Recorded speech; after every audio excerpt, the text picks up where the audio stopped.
Hello everyone and welcome back to the F2 show by Inside F2. We're 3 rounds into the Formula 2 season and we're really lucky to be joined today by Zak OSullivan on today's podcast, reflecting on the first 3 rounds of his rookie campaign. So Zak, first of all, how are you?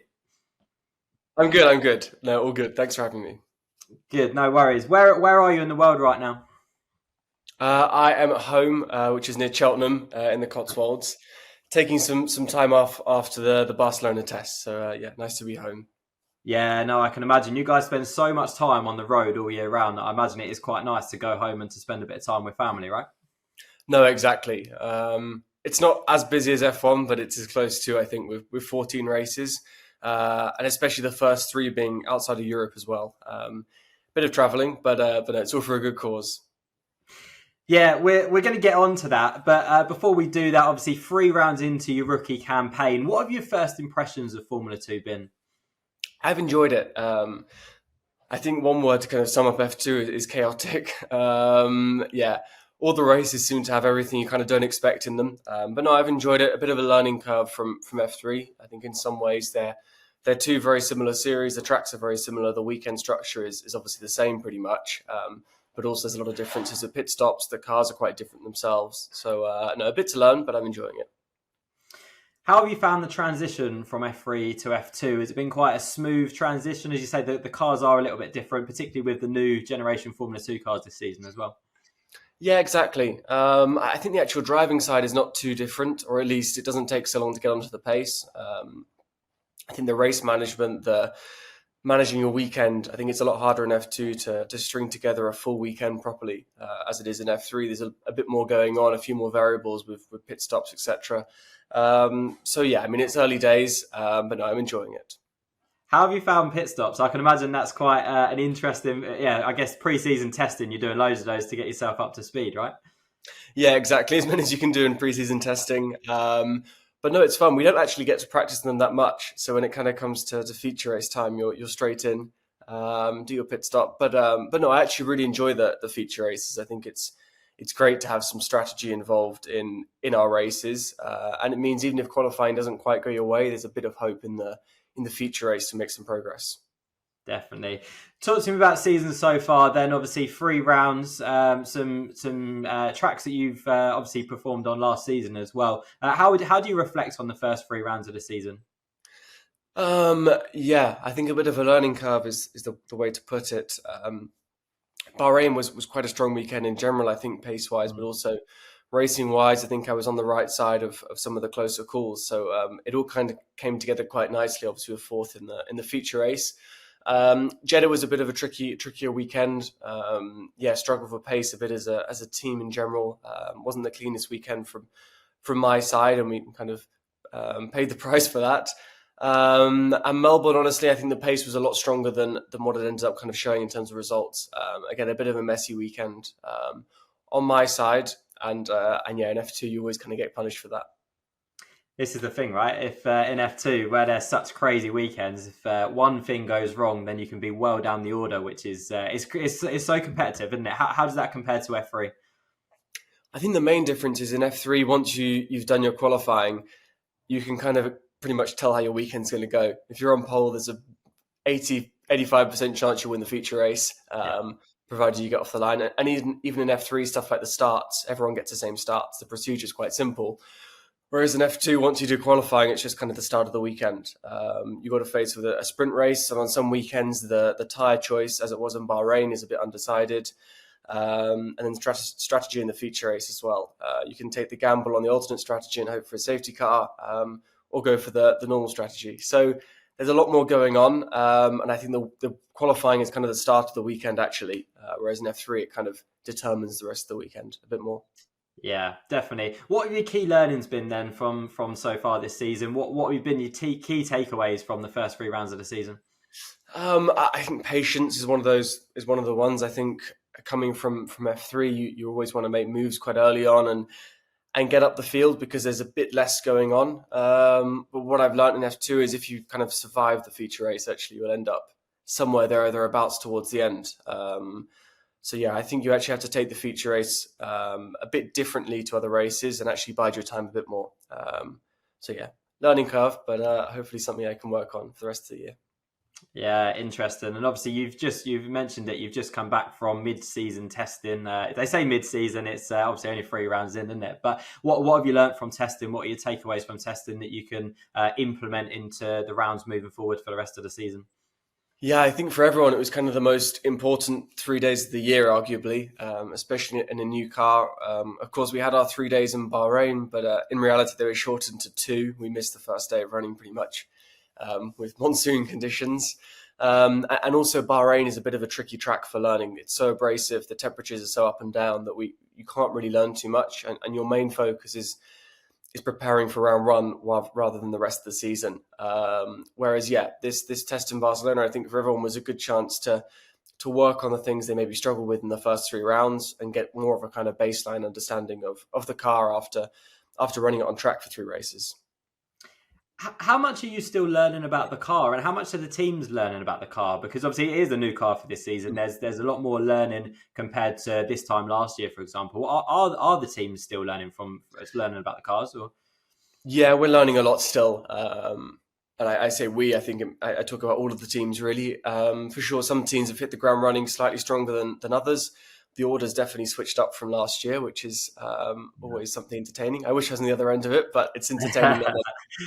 But no, I mean, you could see at the Barcelona test, everyone's still doing aero runs, trying to work out the aero profile of the car, how it works. And I think the thing is, when you go to 3 very different circuits in Bahrain, Jeddah, and Melbourne on different compounds every weekend, you kind of find different strong points, different weaknesses, and it's about kind of correlating those on a track we all know a bit better, which is Barcelona. Yeah, definitely. It's the track that you all know so well, isn't it? And we're going to talk about the rest of the season in a bit. Let's talk about ART, your team. Obviously, a championship-winning team. They're the reigning F2 champions, obviously with Théo Pourchaire. How have you found the pressure, or has there been any pressure, I guess, of moving directly into the championship-winning team and the championship-winning car? Obviously, Victor Martins was there last season, but you jumped into Théo Pourchaire's car. How have you found that? Yeah, I've enjoyed it so far. I think that's the main thing. No, I'm enjoying my time in ART. Really like the way they work. I've got quite a good working relationship with the team. I think it's no secret that the first 3 rounds haven't really gone as we had hoped. But no, we're all working very hard. I think Victor and I are working very hard as well to improve what we can. For sure, there are some differences to last year in the way you have to drive the cars as well. So, no, I think there's a bit of learning on all sides really to try and hit the ground running for the European leg of the season, and try and catch up that deficit. Yeah, definitely. How did that work? Obviously you went from Prima in F3 to ART in F2. How did the teams compare? And was that a decision on your end? How did that kind of come about? Did they approach you? Did you approach them? On my side, it's a mixture of a decision between Williams and I. We'll discuss prior to the season, at the end of F3 season, what the plan is for next year, who looks strong, who we want to go with. Also, it depends on working practices. Some of the teams have different ways of working that might fit a bit better with the way that Williams work, for example. And yeah, the decision was ART in the end. Of course, they had a very good season last year. So we obviously got into discussions with them and came to a deal pretty quickly, which was nice. And yeah, to jump into the championship winning car at the end of the season was, of course, a great opportunity. I mean, it's the best seat available, right? It's everyone wants to be in that championship winning seat, and you bagged that championship winning seat, right? No, exactly. I think as a rookie, there's no better seat to take. Yeah, exactly. And yeah, just talk to me about the differences between ART and Prima. Obviously, two different cultures, aren't they? A team based in Italy, a team based in France. How have you found that comparison? I think, yeah, two different cultures, as you mentioned, but the way of working is very similar. I would say most European teams that I've experienced working in quite a similar way. The structures are quite similar. Of course, there are some nuances. All the teams work slightly differently. I'd say there's more of a difference working with a British team to a European team. So when I went from Carlin to Prema, that was Roden, sorry, that was a much bigger switch in the philosophy and the way they worked. But no, Prema to ART has been quite a seamless kind of change. A lot of the practices that I would have been used to in Prema are still there in ART, and some other stuff ART does that Prema doesn't, for example. But the general kind of philosophy is still the same. Two quick teams who both provide championship winning cars, aren't they? So good. Yeah, your teammate, Victor Martins, obviously an incredibly quick driver, one of the standout drivers in Formula 2 last season, and one of the pre-season favourites for the title this year as well. How are you finding working with him? Obviously, do you get a lot of time to compare notes, and does he feed back to you? Do you feed back to him? And how's that relationship working? No, the relationship's going well. We get on pretty well together. I think it's a bit different this year. I think obviously when I joined the team last year for the test, it was kind of learn as much as I can because it's the old car. He'd done a year and it was arguably the fastest driver last year over one lap. So it was a great reference straight away. But then when the new car came, it was a bit of kind of learning from both of us. And like I mentioned earlier, there are some different ways you have to drive this new car. So I think from our side, we're still kind of learning together. I think that we have slightly different driving styles that work at different tracks. So no, it's quite interesting. I think we're trying to combine those, and it's nice. We've both got the common goal of trying to win as a team and help move the team forward. So no, it's working very well. And you've turned up and started beating him straight away. That's got to be good for the confidence, right? Yep, Bahrain went very well. Sure. Obviously, I would have liked to have had a few better results, but in comparison to my teammate, it was a good round. No, look, we're not that far apart on pace. I think it will be quite close through the year. For sure, there'll be some races or some times where the second year of experience does help him out, as it always does as a second year driver. I experienced it in F3 last year against two rookies, and you definitely do feel the times where it's a bit easier. But look, as I said earlier, I think one lap pace doesn't change too much F2 to F3. It's just kind of finalising the rest and putting a good weekend together. Definitely. We're moving into Europe now. Obviously, Imola next up. Some circuits that you're probably more familiar with, having raced there in your junior, junior series. Does that give you a bit more confidence? Do you feel more comfortable heading into those rounds, or does it not really make a difference? I don't think it makes much of a difference. Of course, I've got more experience to those tracks compared to, let's say, Jeddah, but also all the other 21 drivers do as well. So yeah, they're all tracks we all know. I think the main thing is it's a bit more of a predictable kind of weekend. There's no day to night races anymore, less variables in general. And there's a bit more relevant data, I would say, to lean on than some of the street circuits, where every year it seems to be slightly different with surface changes, etc. So, no, I think going from Imola onwards, they're tracks we all know a bit better. And like I said before, a bit of data we can kind of lean upon. Yeah, definitely. Okay, let's go into some more light-hearted questions now. We've got some questions from the fans, if that's all right, if you don't mind answering those. So Aaron's actually submitted 3 questions. We'll start with his first one and break it down. So what circuit have you enjoyed driving most so far this season? What circuit? I think I really enjoy Melbourne as a track, actually. I think the location helps because it's obviously the furthest we go, and Australia is a very nice place to be. But no, I think it has a really nice combination of being a street circuit, but also having enough space to race, a couple of DRS zones. And yeah, I think the racing is always really good there. The strategy is quite interesting. So no, I'd say Melbourne so far. What do you make of the changes? Obviously, they made changes to that track in the last couple of years to make it more of a free-flowing circuit. You a fan of those changes? Yeah, I'd only obviously driven the old layout on the sim, but no, I'm a big fan. I think all of us drivers want faster corners, and with the faster corners, they've also added an extra 2 DRS zones, I think. So, no, for sure, it's a big improvement.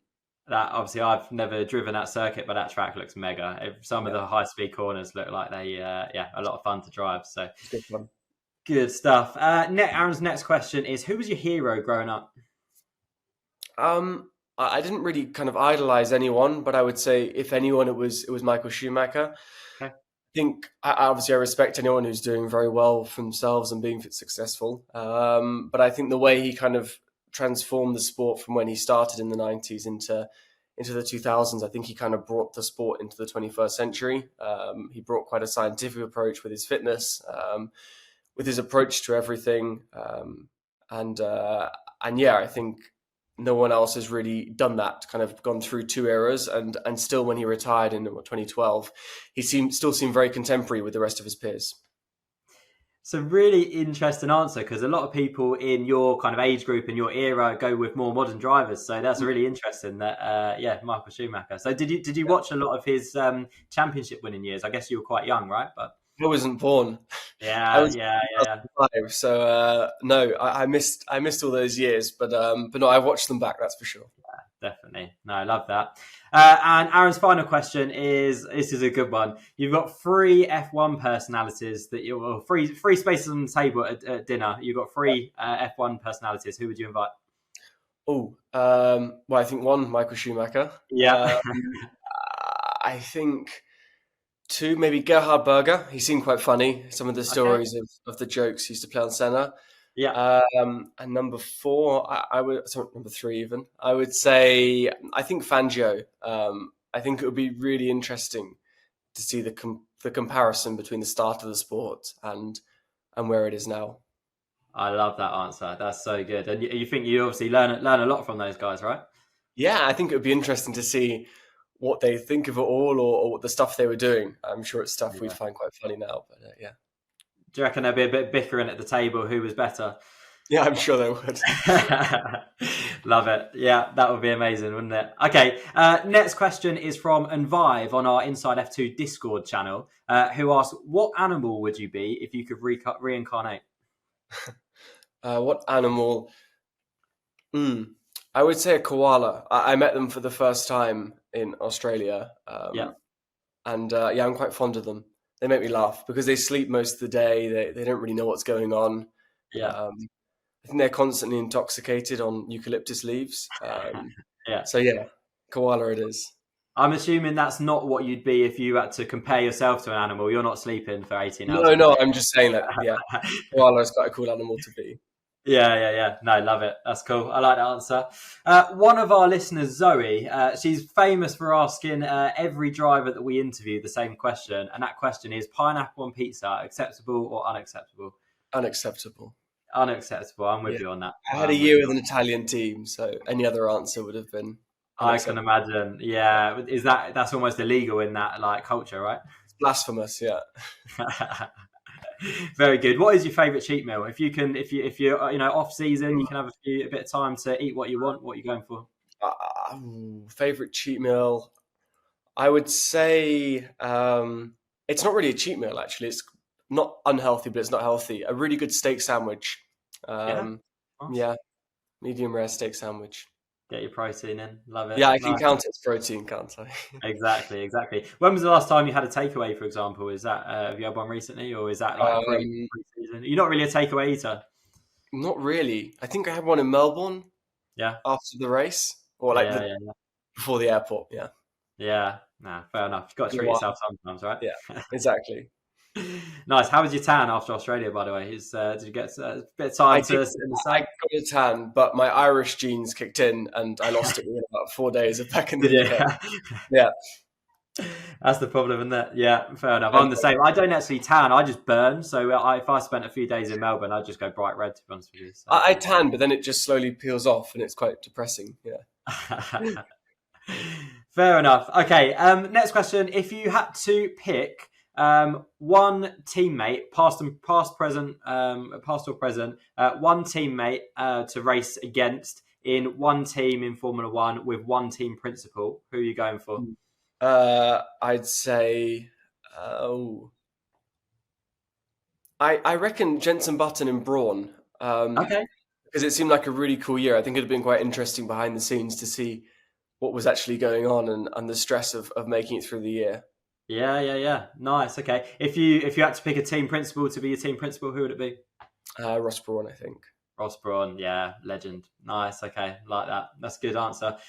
Okay, I want to talk to you about Williams. Obviously, you've been obviously you're part of the Williams setup. How much is that helping? How much is that benefiting your career? And what kind of support do they give you throughout the season? No, it helps a massive amount. Obviously, I'm in my third year now with Williams. Joined in my first year of F3. I know it helps a lot. Of course, I've been lucky enough to drive their F1 car last year in FP1. I know they're very forthcoming with opportunities, getting us academy drivers involved as much as they can in the F1 program, which is awesome. And yeah, in terms of support, I think I've learned a massive amount. I've been doing simulator work with them for 3 years now, and you learn a lot comparing your data to the real drivers. also shadowing some of the race weekends, whether it be at the factory or at the actual racetrack. And I think although it's a different category, I think some of the issues they may face in F1 or solutions they may find are very similar to some of the stuff we're struggling with or trying to fix in F2. So it's very useful to kind of call upon them sometimes, or even just ask questions and ask around to see if anything kind of correlates across the series. Yeah, definitely. Do you spend much time there? Can you train in the gym there, or? Yeah, I can train in the gym where I live about an hour away, so mainly there for sim stuff. But if I am there, I'll use the gym. Yeah. It's not quite your local gym, that one, is No, it? exactly. So, fair enough. Okay. And James Vowles obviously seems an incredibly intelligent and impressive guy from the outside. Have you had much time to speak to him, and how much guidance and help has he been? No, he's been great for the team for sure. I think that's quite clear to see. The team's got a great direction now. I think under pretty strong leadership, with obviously James and Doralton supporting it behind the scenes. But no, he's a good guy. Of course, he gave me the opportunity last year to do FP1. So I'm not sure many team principals would have put an F3 driver into FP1, which was great, and I'm very grateful for that. But no, he's a good guy. Obviously, bringing a wealth of experience from a championship-winning team, and hopefully putting that to good use in Williams. Definitely. And let's finish with talking about that FP1 performance. How was it to drive Formula One machinery? I bet that's a dream come true, right? And how much did you learn from that experience? Learned a lot, that's for sure. But no, I think from my side, I'd driven F1 cars before through a few private tests, but actually rolling out of the garage in FP1 was a bit different. Seeing other F1 cars on track, seeing people I'd obviously watched for quite a while on TV alongside me was a bit different, but no, I really enjoyed it, and you learn so much, even spending a weekend with the team. I then had the rookie test afterwards to kind of refine some of the stuff I would have learned in FP1. But no, from my side, it's an opportunity I'm very grateful for, and one I learned a lot from. Any opportunities for FP1s maybe this season, or is that not sort of conversation you've had so far? Fingers crossed. I think, like always, my primary focus is on performing in F2, just as it was last year, performing in F3, and provided I do that, then hopefully the opportunity should arise. Absolutely, and we'd love to see you back in a Williams Formula One car in an FP1 at some point in the future. Zak, listen, it's been great sitting down with you. Thank you very much from all of us here at Inside F2. We wish you the very best of luck for the rest of the season. Perfect, thank you.